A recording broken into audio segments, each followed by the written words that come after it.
ассалому алайкум дӯстони азизу арҷуманд. Ин лаҳзаҳо мо тайёри дидесем. Имрӯз зодрӯзи додарм аст. Иншоалло меҳмононро қабул мекунем. То охири влог бо мо бошед. Дастгириро фаромӯш накунед дӯстони азиз. Худованд ай ҳамаи шумо розӣ бошад. То охири влог бо мо бошед.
дӯстони азиз, меҳмононро гисел кардем. акн насиб карда бошад хонаводара уборка мекунам. насиб карда бошад палисос карда тоза мекунам. баъд мерем паи дигар корубори хона.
خب دوستان عزیز و ارجمند حاضر در جای ما بارون گرفت ای سحر آور بود حاضر بارون گرفت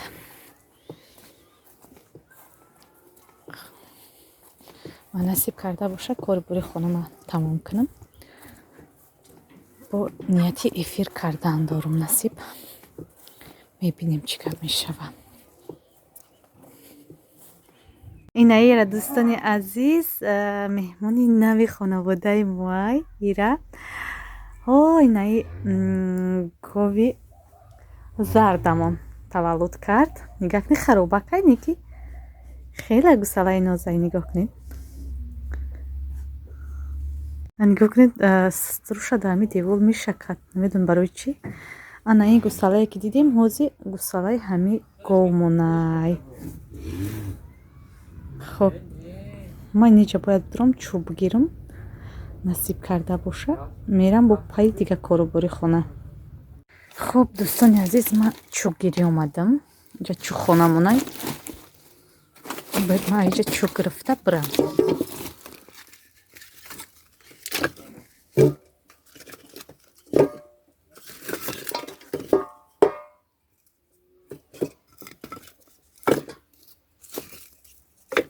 تپک داریم راستی و نیکی تپک استفاده نمیبریم برای که پیچکمون کمری است چو و کمری استفاده میبریم خب تا آخری ولاگ با ما باشید خب دوستان عزیز این مرغ ما را ببینین ریش داره نگاه کنین اهمیتین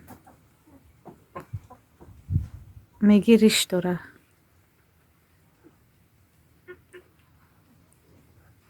اهمیت دادین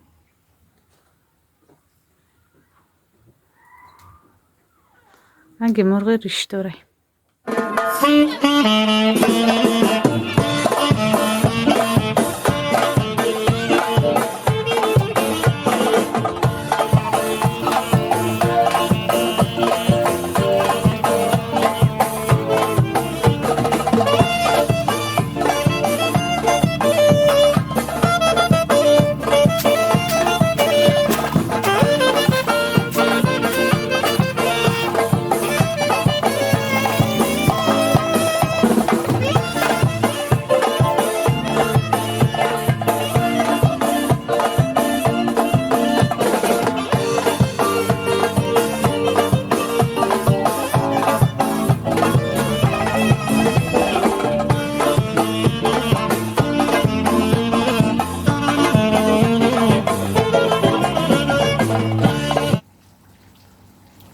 خب دوستان عزیز چنانه میبینیم الکی در ما شب شد هوا تاریک است در همجا ولاگ امروز ما با پایان میرسد من چند کاری دیگه هم کرده بودم اما از سببی که نتونستم ثبت کنم و به همین خاطر همین قدر ویدیو کردم عین حال در ما بارون است هوا بارونیه و تا ولاگ های دیگر در پناه خداوند باشید خیر خودتون نگاه کنید دوستان عزیز